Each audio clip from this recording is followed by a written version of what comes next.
5 തലമുറകളായി നിങ്ങൾക്കൊപ്പം PRS hospital. കേരളത്തിലെ വ്യവസായ അന്തരീക്ഷം മാറിയിട്ടുണ്ടോ, വ്യാവസായികമായി സൗഹൃദമായിട്ടുണ്ടോ എന്നൊക്കെയുള്ള ചർച്ച നടക്കുന്നതിനിടയിലാണ് അതിൽ തന്നെ കുറെ വിവാദങ്ങളൊക്കെ ഉണ്ടായി. നമ്മുടെ ശശി തരൂർ MP അവർ പറഞ്ഞു ഇത് കേരളം വ്യവസായ സൗഹൃദമായിക്കൊണ്ടിരിക്കുന്നു, സ്റ്റാർട്ടപ്പുകൾ ധാരാളം വന്നു. പിന്നെ അദ്ദേഹം തിരുത്തി, അദ്ദേഹത്തിന് ഡേറ്റ തെറ്റായി പോയെന്നൊക്കെ പറഞ്ഞു. അതിനിടയിലാണ് നിർമ്മല സീതാരാമന്റെ പുതിയ പ്രസ്താവന. കേരളത്തിൽ നോക്കുകൂലിയുണ്ട്, തൊഴിലാളി സംഘടനകൾ നോക്കുകൂലി മേടിക്കുന്നു. അതിൽ നിർമ്മല സീതാരാമൻ പറഞ്ഞതിൽ കുറെ അതിശയോക്തിയൊക്കെ ഉണ്ട്. ഒരു പാർട്ടിയെ മാത്രമാണ് പറഞ്ഞത്, CPM-ന്റെ കാർഡ് ഹോൾഡർ മാത്രമാണ് ഇത് വാങ്ങുന്നത്, അങ്ങനെയൊന്നുമല്ല. തൊഴിലാളി സംഘടനകളെ സംബന്ധിച്ചിടത്തോളം ഒരു പ്രശ്നമുണ്ട്. അതായത് തൊഴിലാളികൾക്കുള്ളതാണ് തൊഴിൽ, ഞങ്ങൾ ചെയ്യേണ്ടതാണ്. ഇത് ഏത് പ്രദേശം എടുത്താലും ആ പ്രദേശത്തെ അംഗീകൃതമായ തൊഴിലാളി സംഘടനകളാണത്. CITU ആയാലും INTUC ആയാലും AITUC ആയാലും BMS ആയാലും ഏത് UTUC ആയാലും ഏത് തൊഴിലാളി സംഘടനകളും അവർക്ക് അവകാശപ്പെട്ടതാണ് തൊഴിൽ എന്നുള്ളതാണ് ഒരു കാഴ്ചപ്പാട്. പക്ഷെ അപ്പോൾ തന്നെ അങ്ങനെ ഒരു കണക്ക് വെച്ചുകൊണ്ട് പല കാര്യങ്ങൾക്ക് റേറ്റ് ഫിക്സ് ചെയ്തിട്ടുണ്ട്. ലേബർ ഓഫീസിൽ നിന്ന് റേറ്റ് ഫിക്സ് ചെയ്തിട്ടുണ്ട്. എന്നാൽ റേറ്റ് ഫിക്സ് ചെയ്യാൻ പറ്റാത്ത ഒരുപാട് കാര്യങ്ങൾ, അല്ലെ ഫിക്സ് ചെയ്തിട്ടില്ലാത്ത ഒരുപാട് കാര്യം, പ്രത്യേകിച്ച് വീട്ടുപകരണങ്ങൾ, ഫർണിച്ചർ, അങ്ങനെയുള്ള കുറെ കാര്യങ്ങൾക്ക് റേറ്റ് അങ്ങനെ ഒരു വലുതായിട്ട് ചെയ്തിട്ടില്ല. പിന്നെ അതുപോലെ തന്നെ റേറ്റ് സ്ഥലം, ഇപ്പോൾ വീട്ടിന്റെ അടുത്ത് വരെ ലോറി വരുന്നതായിരിക്കും, ചിലപ്പോൾ ആട്ടോയൊക്കെ വരും, ചിലപ്പോൾ കുറച്ച് ദൂരെ വരും, ചുമക്കാൻ കാണും, തലയിൽ ചുമടായിട്ട് കൊണ്ടുപോകണം. ഇങ്ങനെയൊക്കെയുള്ള കുറെ കാര്യങ്ങൾ, പ്രായോഗിക കാര്യങ്ങളുണ്ട്. അപ്പൊ അതിലൊക്കെ ഈ തൊഴിലാളികളും മറ്റേ ഉടമസ്ഥരും തമ്മിൽ, അല്ലെങ്കിൽ ആർക്ക് വേണ്ടിയിട്ടാണ് തൊഴിലെടുക്കുന്നത് അവരുമായിട്ട്, തൊഴിൽ ചെയ്യുന്ന അവർക്കുമായിട്ട് പലപ്പോഴും വലിയ തർക്കങ്ങൾ നടക്കാറുണ്ട്. അത് വഴക്കിലേക്കൊക്കെ പോകാറുണ്ട്. അത് തൊഴിലാളികൾ റേറ്റ് അങ്ങ് പറയും, വീട്ടുടമ അല്ലെങ്കിൽ വീട്ടുകാരത് കേട്ടോണം, കേട്ടില്ലെങ്കിൽ പിന്നെ ബഹളമാണ്. അത് നടക്കാറുണ്ട്, ഇപ്പോഴും നടക്കാറുണ്ട് ഒരു വശത്ത്. മറുവശത്ത് ഞാനിപ്പോൾ റേറ്റ് ഇല്ലാത്തതിന് ചില പ്രശ്നങ്ങളുണ്ട്. പിന്നെ വീട്ടുകാർ തന്നെ ചിലപ്പോൾ ഇറക്കും, വണ്ടി കൊണ്ടുവരുന്ന വണ്ടി തൊഴിലാളികളെ കൊണ്ട് ഇറക്കിക്കും, വണ്ടിയിലിരിക്കുന്ന ആളുകളെ കൊണ്ട്, അതിലൊരു കിളിയും ഡ്രൈവറും ഒക്കെ കൊണ്ട് അവർ ചിലപ്പോൾ ഇറക്കും. അങ്ങനെയുള്ള കേസിലൊക്കെ വരുമ്പോൾ ഞങ്ങൾ ഇറക്കിയില്ലെങ്കിൽ ഞങ്ങൾക്ക് കാശ് വേണം എന്നൊരു ഡിമാൻഡ് പറയാറുണ്ട്. അപ്പൊ ജോലി ചെയ്യാതെ കൂലി വാങ്ങുന്നതിനാണ് നോക്കുകൂലി എന്ന് പറയുന്നത്, അല്ലാതെ നോക്കിക്കൊണ്ട് നിന്ന് കൂലി വാങ്ങിക്കുന്നതല്ല. അപ്പൊ ജോലി ചെയ്യാതെയും ഞങ്ങൾ ജോലി ചെയ്യാൻ അവകാശമുള്ളവരാണ്, ഞങ്ങൾക്കുള്ളതാണ് ഈ ജോലി, പക്ഷെ മറ്റാരെങ്കിലും വേണമെങ്കിൽ ചെയ്തോളൂ, ഞങ്ങൾക്ക് അതിന്റെ കൂലി തരണം. ഇതാണ് വേറെ സിദ്ധാന്തം. ഇത് ലോകത്തൊരിടത്തുമില്ല, കേരളത്തിൽ മാത്രമേ ഉള്ളൂ. അത് പറഞ്ഞ് നോക്കുകൂലിയായി മാറി. പക്ഷെ ഇപ്പൊ വളരെ വ്യത്യാസമുണ്ട്, വലിയ മാറ്റം വന്നിട്ടുണ്ട്. ലേബർ നിയമങ്ങളും പിന്നെ യൂണിയനുകൾ തന്നെ രജിസ്റ്റേർഡ് കാര്യങ്ങളും കാർഡ് പോലെ ഒരു വലിയ സിസ്റ്റം ആയിട്ടുണ്ട്. എന്നാലും അപൂർവം ചില കാര്യങ്ങൾ കൂടെ ഉണ്ട്. അത് മാറ്റിയെടുക്കാൻ തൊഴിലാളി സംഘടനകൾ നന്നായി ശ്രമിക്കേണ്ടതാണ്. എല്ലാവരും പൊതുസമൂഹം അതിലേക്ക് വരേണ്ടതാണ്. അത് പ്രധാനപ്പെട്ട കാര്യം. പക്ഷെ അതിനേക്കാൾ പ്രധാനം വ്യവസായ സൗഹൃദമാണോ എന്നുള്ളത് ഇപ്പോഴും ഒരു ചോദ്യം തന്നെയാണ് നിൽക്കുകയാണ്. നമുക്ക് കയറ്, കൈത്തറി, കശുവണ്ടി ഇതെല്ലാം വലിയ സാധ്യതയുള്ള തൊഴിലിടങ്ങളാണ്. നമ്മൾ പണ്ട് കാലത്ത് അതിനെ മെക്കനൈസ് ചെയ്തില്ല, മോഡേണൈസ് ചെയ്തില്ല, പ്രൊഫഷണലിസം കൊണ്ടുവന്നില്ല, അതൊന്നും ചെയ്യാൻ സമ്മതിച്ചില്ല, കമ്പ്യൂട്ടറൈസേഷൻ ചെയ്യാൻ സമ്മതിച്ചില്ല, ഒന്നും സമ്മതിച്ചില്ല. അതിലൊക്കെ ഈ തൊഴിലാളി സംഘടനകൾക്ക് വലിയ പങ്കുണ്ട്, രാഷ്ട്രീയ പാർട്ടികൾക്ക് വലിയ പങ്കുണ്ട്. അവരെ കുത്തികളക്കി വിട്ട് അവരെ തൊഴിൽ നഷ്ടപ്പെടും എന്നൊക്കെ പറഞ്ഞ് വല്ലാതെ ബഹളം ഉണ്ടാക്കിച്ച് ഇതൊന്നും ചെയ്യാൻ നമ്മൾ സമ്മതിച്ചിട്ടില്ല. ഇപ്പൊ ചൈന നോക്കൂ, ലോകത്തിലെ ഏറ്റവും കൂടുതൽ കമ്മ്യൂണിസ്റ്റ് പാർട്ടിക്ക് അപ്പർ ഹാൻഡ് ഉണ്ട്, അല്ലെങ്കിൽ കമ്മ്യൂണിസ്റ്റ് പാർട്ടി ഭരിക്കുന്നു എന്ന് പറയുന്ന പ്രധാനപ്പെട്ട രാജ്യമാണ് ചൈന. അവരുടെ ഓരോ കുഞ്ഞു കാര്യങ്ങൾ പോലും അവർ വെട്ടുന്നത്, കിളയ്ക്കുന്നത്, വിതയ്ക്കുന്നത്, കൊയ്യുന്നത്, എല്ലാ കാര്യങ്ങളും മെക്കനൈസ് ചെയ്താണ് പോകുന്നത്. എത്ര മനോഹരമായ മിഷൻസ് ആണ് അവർ കണ്ടുപിടിച്ചിരിക്കുന്നത്. അതിലൂടെ തൊഴിൽ സാധ്യത കൂടുകയുള്ളൂ. പക്ഷെ നിർഭാഗ്യവശാൽ അത്തരം കാര്യങ്ങളൊന്നും കേരളത്തിൽ നടന്നില്ല. ഇപ്പോഴും കേരളത്തിലെ വൻകിട മുതലാളിമാർക്ക് വ്യവസായം ചെയ്യാൻ, വ്യവസായ ഫാക്ടറി തുടങ്ങാൻ ഒരു ധൈര്യം പോരാ. നമ്മുടെ ലുലു മാളിന്റെ പിന്നെ യൂസഫ് അലി ഉണ്ടല്ലോ, അദ്ദേഹം ലുലു മാളുകളെ തുടങ്ങുന്നുള്ളൂ, അല്ല അദ്ദേഹം ഇവിടെ ഒരു ഫാക്ടറി തുടങ്ങുന്നില്ല. എന്തുകൊണ്ട് അദ്ദേഹം ഒരു ഫാക്ടറി, ഞാൻ പലപ്പോഴും ആലോചിച്ചിട്ടുണ്ട്, ഇത്രയും കോടി രൂപ അദ്ദേഹത്തിന് മുടക്കാൻ കഴിവുണ്ടെങ്കിൽ 1000 പേർക്ക് 10000 പേർക്ക് നേരിട്ട് തൊഴിൽ കൊടുക്കുന്ന ഒരു ഫാക്ടറി തുടങ്ങാത്തെന്താ? ഒരു പ്രോസസിംഗ് യൂണിറ്റ്, ഫുഡ് പ്രോസസിംഗ് യൂണിറ്റോ, റബ്ബറിന്റെ പ്രോസസിംഗ് യൂണിറ്റോ, അല്ലെങ്കിൽ എന്തെല്ലാം പ്രോസസിംഗ് യൂണിറ്റുകൾ നടത്താം, എന്തെല്ലാം കാര്യങ്ങൾ കണ്ടുപിടിക്കാം,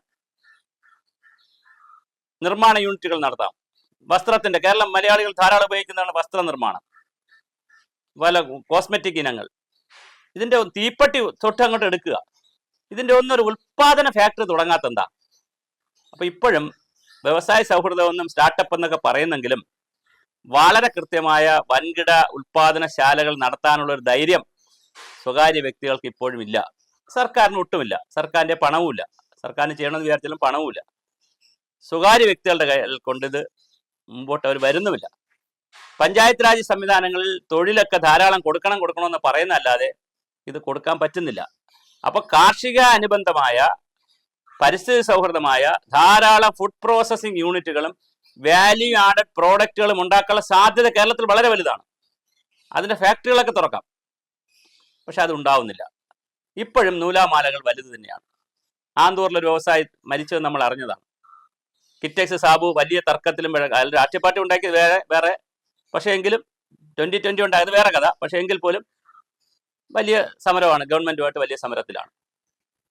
കൊച്ചൗസ ചിറ്റിലപ്പള്ളി തമിഴ്നാട്ടിലാണ് യൂണിറ്റുകൾ നടത്തുന്നത് കൂടുതലും.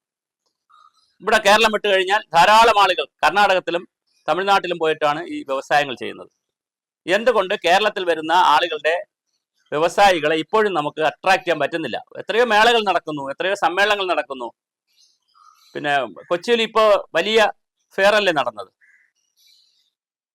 ഇൻവെസ്റ്റ് മീറ്റ് ഒക്കെ നടക്കുന്നുണ്ടല്ലോ. പക്ഷെ കാര്യത്തിലേക്ക് വരുമ്പോൾ ഇപ്പൊ ഇൻവെസ്റ്റ് മീറ്റ് നടന്നിട്ട് കുറച്ച് ദിവസമായല്ലോ. കുറെ സ്റ്റാർട്ടപ്പുകൾ വരുന്നതല്ലാതെ വൻകിട ഫാക്ടറികൾ, വൻകിട സംരംഭങ്ങൾ എന്തുകൊണ്ട് കേരളത്തിൽ വരുന്നില്ല? ഇത് ഗൗരവമായ ചോദ്യമാണ്. അത് നൂലാമാലകളുടെയൊക്കെ പ്രശ്നങ്ങളുണ്ട്. ഞാനിപ്പോഴും പലപ്പോഴും ആലോചിക്കും, എനിക്ക് നാളെ ഒരു വ്യവസായം ചെയ്യണമെങ്കിൽ എൻ്റെ കയ്യിൽ കുറെ പണമുണ്ട്, ഞാൻ NRI ആണ്, അല്ലെങ്കിൽ എൻ്റെ കയ്യിൽ കുറെ പണമുണ്ട്, പരമ്പരാഗതമായിട്ടോ എൻ്റെ കയ്യിൽ കുറെ പണമുണ്ട്. ഞാൻ വ്യവസായം തുടങ്ങണമെങ്കിൽ ഞാൻ തന്നെ വ്യവസായ വകുപ്പിൽ പോയി അവിടെ ഉള്ള ആളുകളെല്ലാം കണ്ട് ഉള്ള മേശകളിലെല്ലാം കയറി ഇറങ്ങി, പിന്നെ ഞാൻ വില്ലേജ് ഓഫീസിൽ പോയി, പഞ്ചായത്ത് ഓഫീസിൽ പോയി, അക്ഷയ സെന്ററിൽ പോയി, പൊല്യൂഷൻ കൺട്രോൾ ബോർഡിൽ പോയി, ഇങ്ങനെ ഞാൻ നടക്കണം. എൻ്റെ കാറുമായിട്ട് രാവിലെ നടക്കണം. ചിലപ്പോൾ 2 വർഷം നടന്നാലായിരിക്കും, അല്ലെങ്കിൽ 1 വർഷം നടന്നാലായിരിക്കും ഇതെല്ലാം കൂടെ കിട്ടുക. ഇപ്പോൾ ഏകജാലമൊക്കെ ഉണ്ടെന്ന് പറഞ്ഞാൽ അത് പോരാ. അതിന് പകരം എനിക്ക് വ്യവസായം ചെയ്യണമെന്ന് താല്പര്യമുണ്ട്. ഞാൻ പുതിയൊരു ആശയമാണ് പറയുന്നത്. ശ്രീ രാജീവ് ഇത് കേട്ടാൽ നന്നായിരിക്കും. എനിക്ക് പുതിയ ആശയമാണ് ഞാൻ പറയുന്നത്. മറ്റേതൊക്കെ അവിടെ നിൽക്കട്ടെ, നോക്കുകൂലിയും നിർമ്മല സീതാരാമനൊക്കെ അവിടെ നിൽക്കട്ടെ. എനിക്കൊരു വ്യവസായം ചെയ്യണം. നിങ്ങളൊരു കാര്യം ചെയ്യൂ, വ്യവസായം ഇപ്പോൾ ഒരു കാര്യം ചെയ്യൂ, ഒരു വാട്സപ്പ് നമ്പരും ഒരു മൊബൈൽ ആപ്പും കൂടി ഡിസൈൻ ചെയ്ത് സമൂഹത്തിലിടൂ, പത്രത്തിലൊക്കെ പരസ്യം ചെയ്ത്. അപ്പോൾ അത് കാണുമ്പോൾ ഞാൻ സാങ്കല്പ്യം പറയുകയാണ്, ഞാൻ അതിനകത്തേക്ക് എൻ്റെ നമ്പർ അടിക്കുന്നു. എനിക്ക് ഇൻട്രസ്റ്റ് ഉണ്ട്, വേറെ ഒന്നുമില്ല, എനിക്ക് വ്യവസായം ചെയ്യാൻ താല്പര്യമുണ്ട്, അതാണ് ഞാൻ അടിക്കുന്നത്. ഇനി എൻ്റെ പണമില്ലെന്ന് ഞാൻ വിചാരിക്കുക, ലോൺ എടുത്ത് ചെയ്യാന്നാണ് ഞാൻ വിചാരിക്കുന്നത്. ഞാൻ അതിനകത്ത് അടിക്കുന്നു. അടുത്ത മൊമെന്റിൽ, അടുത്ത 1 മണിക്കൂറിനകത്ത് എന്നെ തിരിച്ചു വിളിക്കണം. തിരിച്ചു വിളിച്ചിട്ട് എക്സിക്യൂട്ടീവ്, നിങ്ങൾ കൊടുക്കുന്ന എക്സിക്യൂട്ടീവ് എന്നെ വന്ന് കാണണം. പിന്നെ എനിക്കുള്ള സകല പേപ്പറും ഈ എക്സിക്യൂട്ടീവ് തയ്യാറാക്കി തരണം. എക്സിക്യൂട്ടീവ് 5 പൈസ വാങ്ങരുത്. ഈ പിന്നെ എന്താണ്, പിന്നെ അതിനകത്ത് ഫീസായിട്ട് എന്തായാലും സർക്കാർ നിശ്ചയിക്കണമെങ്കിൽ അവർ വാങ്ങിക്കോട്ടെ, അല്ലാതെ നിശ്ചയിക്കാത്ത ഒരു പണവും അതൊരു അഴിമതി ആവരുത്. വീണ്ടും അങ്ങനെ ഒരു എക്സിക്യൂട്ടീവിനെ വെച്ചിട്ട്, ബിസിനസ് പ്രൊമോട്ടറെ വെച്ചിട്ട് ആ ബിസിനസ് പ്രൊമോട്ടറുടെ അഴിമതിയായി വേറെ കൃത്യമായി എല്ലാം ചെയ്തു തരണം. ബാങ്ക് ലോൺ ചെയ്തു തരണം. മാത്രമല്ല എന്നെ പരിശീലനത്തിന് കൊണ്ടുപോകണം. പരിശീലനത്തിന് കൊണ്ട് എൻ്റെ ടേസ്റ്റ് എന്താണ്, ആ ടേസ്റ്റിനനുസരിച്ചുള്ള വ്യവസായം ചെയ്യാനുള്ള സാധ്യത ഇവിടെ ഉണ്ടോ, എന്താണ് ഫീസിബിലിറ്റി, അതിൻ്റെ ഫീസിബിലിറ്റി എന്നെ ബോധ്യപ്പെടുത്തി തരണം. അപ്പം നല്ല പരിശീലനം തരണം എനിക്ക്. ഞാനെന്ന് പറഞ്ഞാൽ ഒരു വ്യക്തിയായിട്ടാണ് പറയുന്നത്, ഒരു വ്യവസായിയായിട്ടാണ് പറയുന്നത്. അത് കഴിഞ്ഞിട്ടോ, പ്രതീകമായി പറഞ്ഞതാണ്, അത് കഴിഞ്ഞിട്ട് എനിക്ക് ലോൺ വേണം, മറ്റ് പേപ്പറുകൾ ശരിയാക്കണം. ഇതെല്ലാം ഞാൻ എങ്ങും പോവുകയില്ല, ഒരു സ്ഥലത്ത് ഞാൻ പോവുകയില്ല. എനിക്ക് ഈ സംവിധാനത്തിൽ ഗവൺമെന്റ് ചെയ്തു തരണം. ഇങ്ങനെയും ചിന്തിക്കാം നമുക്ക്. ആധുനിക കാലഘട്ടത്തിൽ അങ്ങനെയും ചിന്തിക്കാം. ആ നിലയിലുള്ള വ്യവസായ നിക്ഷേപകരുടെ സൗഹൃദമാകണം. ആദ്യം വ്യവസായ സൗഹൃദമാകുന്നതിന്റെ 1ാം പടി നിക്ഷേപ സൗഹൃദമാവുകയാണ്. നിക്ഷേപ സൗഹൃദമാവുക എന്ന് പറഞ്ഞാൽ അതിന്റെ ആദ്യപടി നിക്ഷേപകരെ വിശ്വാസത്തിലെടുക്കുക എന്നുള്ളതാണ്. അതിന്റെ 1ാമത്തെ പടി അവർക്ക് നടപടിക്രമങ്ങളെ ലഘൂകരിച്ചു കൊടുക്കലാണ്.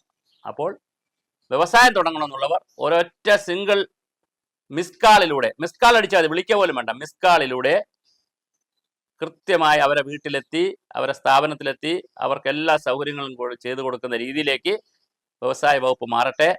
ശ്രീ രാജീവിന് അതിന് മുൻകൈ എടുക്കാൻ കഴിയും. ആ തരത്തിൽ നമ്മൾ നോക്കുകൂലി പോലുള്ള പ്രശ്നങ്ങൾ, നിയമവും മറ്റു കാര്യങ്ങളൊക്കെ കൊണ്ടുവരികയാണെങ്കിൽ കുറച്ച് കൊണ്ടുവരാൻ വരും. തൊഴിലാളി സംഘടനകൾക്ക് ബോധവൽക്കരണമൊക്കെ കൊടുത്തു കഴിഞ്ഞാൽ അത് മാറി വരുന്നുണ്ട്. അതിൻ്റെ റേറ്റൊക്കെ വളരെ കുറച്ചിട്ടുണ്ട്, നോമിനൽ മാത്രമായിട്ടുണ്ട്, നാമമാത്രമായിട്ടുണ്ട്. ഒറ്റപ്പെട്ട സംഭവങ്ങൾ കുറച്ചുണ്ട് താനും. അതേസമയം വ്യവസായ സൗഹൃദമാക്കുക എന്ന് പറയുന്നത് സ്റ്റാർട്ടപ്പുകൾ കൊണ്ട് മാത്രം നിൽക്കുകയില്ല, വലിയ സാധ്യതയാണുള്ളത്. സഹകരണ മേഖലയിലാണെങ്കിൽ വളരെ വലിയ സാധ്യതയുണ്ട്. ലോകത്തെ ഏറ്റവും വലിയ ഒരുപാട് സ്ഥാപനങ്ങൾ സഹകരണ മേഖലയിൽ പ്രവർത്തിക്കുന്നുണ്ട്. അപ്പോൾ സഹകരണ മേഖലയിലും ചിന്തിക്കാം, പിന്നെ വ്യക്തികളുടെ മേഖലയിലും ചിന്തിക്കാം. രണ്ടിനായാലും ഇത്തരത്തിലുള്ള പുതിയ രീതി പരീക്ഷിച്ചുകൊണ്ട് നമുക്ക് കൂടുതൽ വ്യവസായ സൗഹൃദമാക്കാം. എല്ലാവർക്കും നമസ്കാരം. ഗ്രീൻ ഗ്ലോബൽ ചാനൽ വ്യത്യസ്ത വിഷയങ്ങൾ, സാമൂഹിക, പാരിസ്ഥിതിക, സാംസ്കാരിക, രാഷ്ട്രീയ വിഷയങ്ങളാണ് ചർച്ച ചെയ്യുന്നത്.